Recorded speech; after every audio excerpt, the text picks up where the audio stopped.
Putain, même faire ça, j'arrive pas.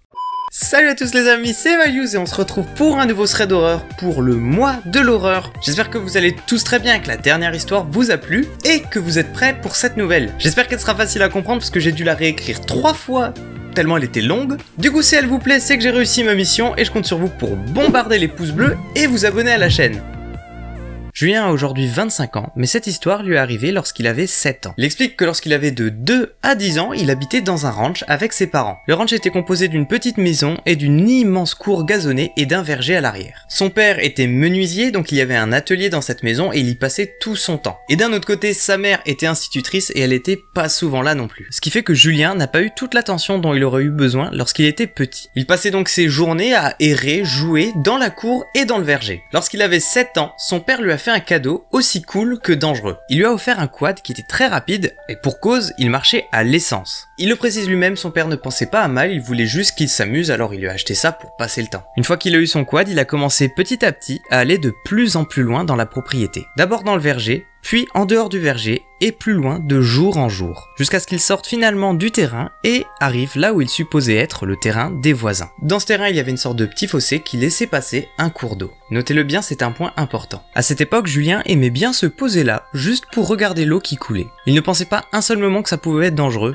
mais avec le recul, il ne pense pas que ses parents savaient où il roulait à ce moment-là. Un jour, alors qu'il roulait toujours dans la même direction, vers le ruisseau, il a rencontré un homme qui lui paraissait étrange. En effet, il paraissait assez débraillé, voire sale. Il s'en souvient très bien car c'est la première personne qu'il a rencontrée dans les environs. Il se souvient également du regard surpris dans les yeux de cet homme lorsqu'il a vu ce jeune garçon passer devant lui. Mais Julien dit qu'il n'avait aucune raison de s'arrêter car ses parents lui ont toujours dit de se méfier des étrangers. Bref, Julien passe sa meilleure après-midi au niveau de son ruisseau comme il a l'habitude et il prend son quad pour rentrer chez lui en fin de journée. Sur le chemin du retour, donc plusieurs heures plus tard, il se rend compte que cet homme était à nouveau là. Les deux rencontres étaient séparées de plusieurs heures, alors instinctivement Julien s'est dit qu'il devait s'agir de son voisin. Lorsqu'il est passé une nouvelle fois devant lui, il lui a adressé un grand sourire, comme s'il était heureux de le revoir. Il lui a répondu par un signe et il a continué son chemin. À peine quelques jours plus tard, pour pas changer, Julien a repris son quad pour aller au même endroit. Une fois arrivé au fossé rempli d'eau, il s'assoit comme à son habitude au bord du fossé, lorsque tout d'un coup,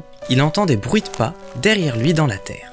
Il s'est retourné pour tomber nez à nez avec le même inconnu d'il y a quelques jours qui lui a adressé ce même sourire. Mais cette fois, son sourire semblait comme forcé, crispé. Il se rapprochait de plus en plus en lui posant des questions banales, du genre quel était son nom, qu'est-ce qu'il faisait ici. Julien a alors donc fait ce que tout enfant devrait faire, il lui a dit qu'il n'était pas autorisé à parler à des inconnus. Cet homme, très malin, lui a alors répondu que c'était une bonne idée de ses parents, mais qu'il ne devrait pas être ici tout seul, car ça pouvait être dangereux pour un garçon de son âge. Julien se souvient avoir été frappé d'un frisson dans tout son corps. Il n'avait pas peur, mais se sentait mal à l'aise. Mais cependant, l'inconnu a réussi à faire mordre Julien à l'hameçon, il a tiqué sa curiosité. Il va alors lui demander qu'est-ce qu'il entend par dangereux. L'homme lui répond qu'il a entendu dire qu'un petit garçon avait été retrouvé ici, mort, noyé dans le fossé, et qu'il avait à peu près le même âge que Julien. Julien précise bien que ses parents, bien qu'ils aient été maladroits dans son éducation, ils n'étaient pas non plus fous. S'ils avaient entendu une histoire qu'un enfant serait mort dans leur propriété ou juste à côté, ils n'auraient pas été aussi laxistes sur les déplacements de leur enfant. L'homme va alors lui demander gentiment de venir avec lui et qu'il le ramènerait chez ses parents car ce n'est pas un endroit sûr pour un garçon de son âge. Encore une fois, le jeune Julien sentait la douille arriver. Alors il pointe du doigt son quad et lui dit qu'il va rentrer comme ça. Ses yeux n'ont pas du tout quitté Julien, ils sont restés fixés sur lui et son regard était noir. Julien commençait enfin à avoir la trouille. Il s'est donc levé et dirigé en direction de son quad. L'homme n'a encore une fois pas laissé Julien partir, il a rajouté qu'un enfant de son âge ne devrait pas rouler un engin pareil, qu'il n'avait qu'à le mettre dans son camion et qu'il le ramènerait avec lui chez ses parents. Mais Julien a regardé autour de lui et lui fait savoir qu'il ne voit aucun camion. C'est alors que l'homme lui a agrippé le bras et lui a dit qu'il ne devait pas rester ici, que ce n'était pas un endroit sûr et qu'il ne méritait pas de rentrer chez lui. Il a fini par rajouter « Tu devrais peut-être rentrer avec moi dans ma maison, je prendrai soin de toi ». Julien a alors crié aussi fort qu'il n'avait jamais crié. Et l'homme a voulu mettre la main sur la bouche de Julien, mais instinctivement, il lui a croqué le doigt. Il ne lui a pas arraché, mais il se souvient encore du goût du sang coulant dans sa bouche. Ça l'a alors pris au dépourvu et il a lâché le garçon. Julien a alors couru en direction de son quad et n'a pas perdu une seule seconde pour mettre le contact. Mais alors que l'engin venait seulement de démarrer, il sent une main lui attraper le col derrière la nuque. Il a directement accéléré et heureusement l'homme n'avait pas le temps d'avoir une bonne prise, alors Julien s'est sauvé. Il a franchi la porte en courant en espérant que sa mère était rentrée. Il a alors été dans sa chambre et heureusement elle était là. Elle a demandé à Julien ce qui n'allait pas, mais il lui a fallu bien 30 minutes pour se remettre de ses émotions et pouvoir lui adresser le moindre mot. Lorsqu'il lui a dit, il se souvient encore aujourd'hui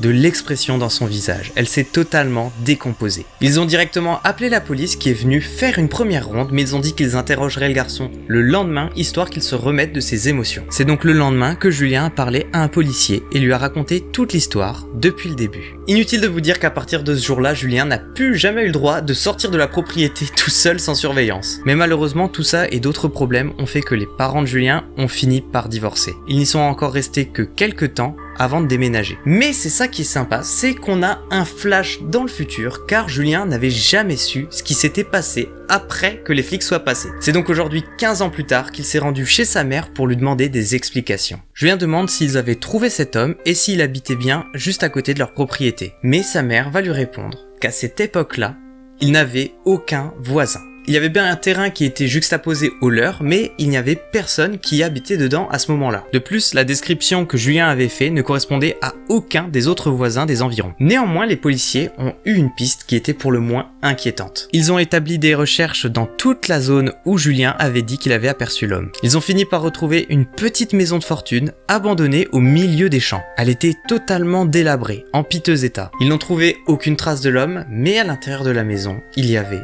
un sac qui contenait du ruban adhésif, des cordes et un vieux couteau. Je ne rentre pas dans les détails, mais il y avait apparemment certaines revues et photos qui mettaient en scène des jeunes garçons. Autant vous dire que Julien, lorsqu'il écrit ces mots, il se sent très mal et se rend compte qu'il a vraiment échappé à la mort ce jour-là. Bon les amis, c'est déjà la fin de cette histoire et j'espère qu'elle vous a plu. Si c'est le cas, vous pouvez me le faire savoir en bombardant les pouces bleus et en vous abonnant et bien sûr en laissant un commentaire en me donnant votre avis, votre supposition sur qui était cet homme. Pour le coup, j'ai pas vraiment d'idée mais j'ai hâte de découvrir les vôtres histoire d'avoir une explication à mettre sur cette histoire. Comme d'habitude, je peux que vous inviter à venir me rejoindre sur les réseaux sociaux pour ne rien rater de l'aventure de la chaîne YouTube. Et c'est sur ces bonnes paroles que je vous donne rendez-vous demain pour un nouveau thread d'horreur. C'était Values. Ciao.